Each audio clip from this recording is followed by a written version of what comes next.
une routine d'échauffement simple et générale qui peut être adaptée selon vos besoins personnels et selon votre niveau de fitness. On commence avec rotation des épaules vers l'arrière et ensuite vers l'avant.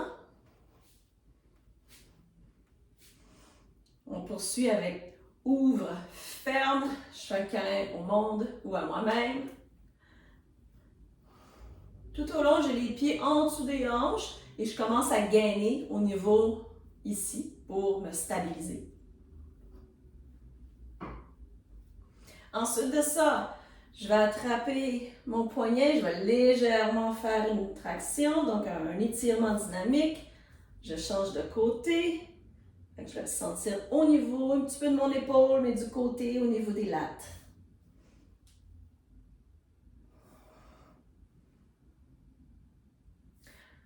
On va poursuivre avec des battements de bras alternés. Encore une fois, on gagne bien, donc on engage les abdominaux, tout le tronc.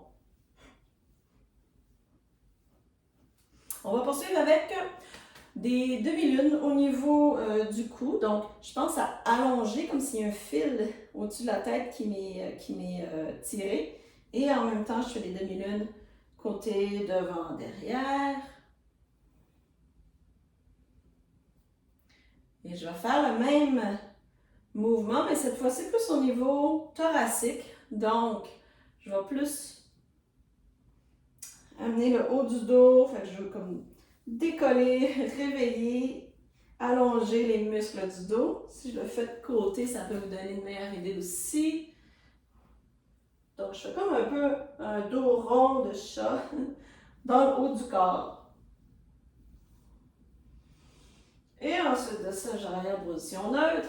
Et là, on va faire un enroulement de toute la colonne, avec la tête, le cou, les vertèbres du haut, dans le milieu du dos, dans le bas du dos. Et j'essaie de descendre le plus loin que je peux, dans l'optique d'aller toucher au sol. Donc, je veux sentir un étirement doux, rien de violent. Et je déroule. Fait que tout est relax. Je veux vraiment encore créer de l'espace. Visiter la mobilité dans chacune de mes articulations, dans ce cas-ci, au niveau des vertèbres, entre autres. Et commencer à réveiller le derrière des jambes. Donc, je vais être plus bas que je peux. Ça se peut que rendu ici, j'arrête. Je peux fléchir un peu plus les genoux pour m'aider à aller toucher au sol. Ou je peux juste arrêter naturellement où est-ce que ça arrête. Ensuite de ça, je vais prendre mon bâton. Un bâton léger, flexible, ça peut être aussi une bande élastique qu'on va tenir le plus loin qu'on peut dans le but de pouvoir la passer au-dessus de nous et derrière tout en gardant les bras en pleine extension.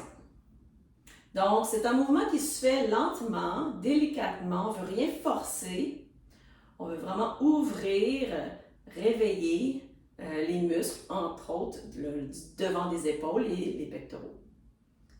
Si je vous le fais de côté, ça peut vous donner aussi un bon indicatif que je veux garder gainée, ma cage thoracique rentrer vers l'intérieur alors que je passe et non compenser comme ceci.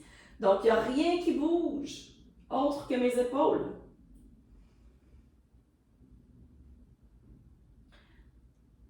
Je vais amener une variation ensuite de ça, de ce mouvement-là, en passant comme ceci.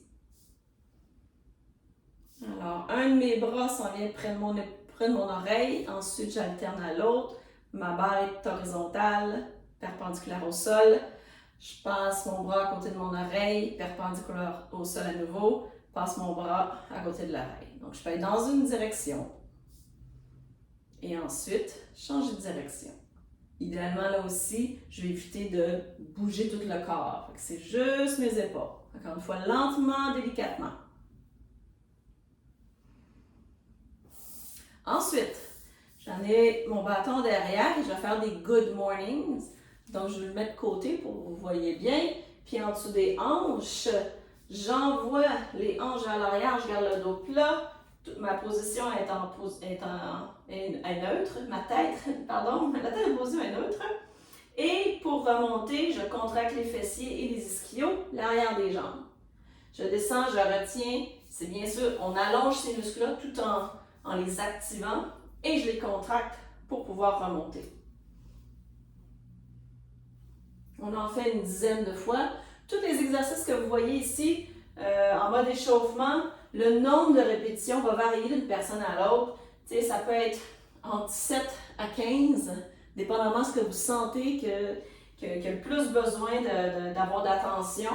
On peut aussi utiliser un temps, une durée. Donc, je me mets un petit cadran de 20 secondes, 30 secondes, et puis j'alterne un exercice à l'autre à chaque 20-30 secondes. Ensuite de ça, qu'est-ce qu'on va faire? Ah oui, avec l'aide de notre bâton, si on le veut, pour se garder en équilibre, se stabiliser, alors là, je vais faire un knee hug d'un côté et suivi d'un étirement du quad devant, toujours de façon dynamique, donc je ne reste pas longtemps dans la position. Knee hug, je me recentre, attrape ma cheville, quadriceps que j'étire. Alors le bâton peut être là simplement pour vous assister, vous sécuriser, mais je pourrais carrément juste le tenir. Knee hug, comme ça. Il n'est pas loin au cas si je le veux. Alors là, je travaille un peu plus ma stabilité, mon équilibre. Je peux me recentrer à chaque fois. Et voilà. Attrape ma cheville, contracte mon fessier, donc ça fait un étirement devant ici. On poursuit avec, je peux utiliser mon bâton encore une fois, c'est toujours accessoire. Et là, je vais prendre un bon grand step vers l'arrière, comme quand je fais une fente arrière, mais vraiment exagérée. Et là, je vais contracter mon fessier qui est derrière, donc j'étire encore une fois devant. Je suis dans une position stable ici, mais engagée. Et je vais aller chercher mon ballon comme si j'allais ramer, mais je la porte au-dessus et je fais un léger arc pour étirer un peu. Je replante mon bâton, je le reprends et je reviens à ma position de départ. Je peux alterner ou je peux en faire donc plusieurs d'un côté en fait. Ça peut être moins demandant au niveau du cerveau de tout resetter à chaque fois. Même chose, je descends, ça me permet d'étirer ici. J'amène mon bâton au-dessus de ma tête, légère extension. Je reviens, je replante mon bâton et je remonte.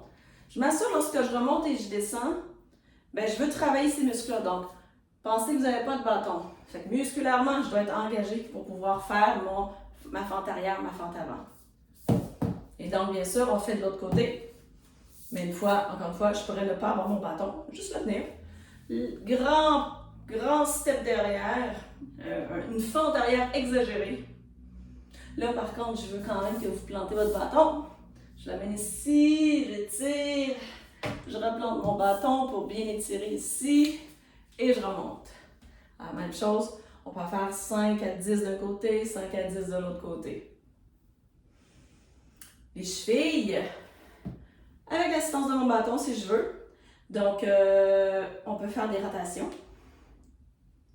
Des deux côtés, bien sûr. Mais encore une fois, si vous savez que votre équilibre, que votre stabilité, vous la sentez là, faites juste tenir votre bâton. Et même chose.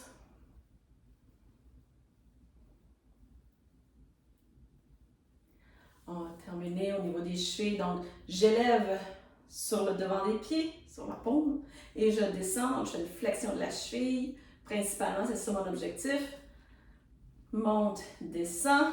Je peux le faire encore une fois juste sans bâton. Monte, je travaille un peu plus ma stabilité. Descends.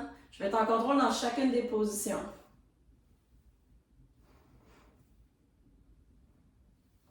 On va compléter l'échauffement avec des squats. Vraiment en mode échauffement. Donc, avec mon bâton, je vais prendre ma largeur de squat, qui est souvent plus large que mes épaules, à peu près, plus ou moins. Ça dépend d'une personne à l'autre. Mes pieds regardent pas mal vers l'avant. Et là, faites juste sentir c'est les hanches qui vont travailler beaucoup pour contrôler la descente, entre autres. Donc, je veux bien sentir c'est quoi tout ce que j'ai comme jeu. Je peux aller derrière, devant, donc je peux faire des rotations des hanches. Et encore une fois, mon bâton peut m'assister, mais je pourrais ne pas l'utiliser. Et là, je vais descendre dans mon squat. Une fois, j'ai senti où sont mes hanches. Mes chevilles sont réchauffées ici, sont échauffées, pardon. J'envoie mes hanches derrière et je descends dans mon squat. Donc, mon bâton peut m'aider pour me diriger. Et je remonte. Même chose, je peux m'aider avec mon bâton. J'en fais quelques-uns, 5, 7, 8, 10. Encore une fois, je peux à chaque fois me resetter au niveau de mes hanches, de mes pieds qui sont bien groundés dans le sol. Donc, j'agrippe le sol et là, je descends dans mon squat. Si je tiens mon bâton d'un côté, je peux justement élever le bras de l'autre côté. Ça m'invite à garder quand même un tronc plus relevé. Et donc, ça m'évite de trop aller vers l'avant. Donc, et le bâton peut aider avec cela.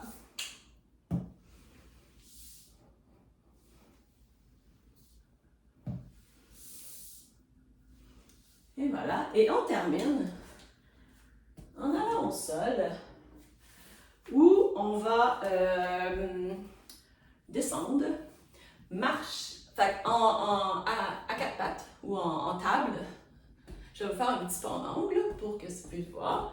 Je vais marcher pour me rendre le plus loin possible, comme si je vais faire un push-up. Je vais descendre tranquillement en contrôle et je vais me relever. J'engage mes abdos même si je redescends. Je contrôle ma descente avec mes bras. J'engage. Je me relève au niveau. Je commence avec le devant ici, mais mes abdominaux sont contractés et je termine en poussant. Je descends en contrôle. Tout au long, mes fessiers et mes abdominaux sont bien contractés. Pousse. Une fois que j'ai fini, je peux remarcher ici. Je peux en faire quelques-uns comme ça, à chaque répétition en fait, de marcher, descendre, remonter et me ramener. À chaque fois que ça, j'engage bien ici, ça active mes épaules tout en gardant ma charge de poids de corps et ça fait la job d'échauffer, d'éveiller, d'échauffer les muscles. Voilà, bon entraînement!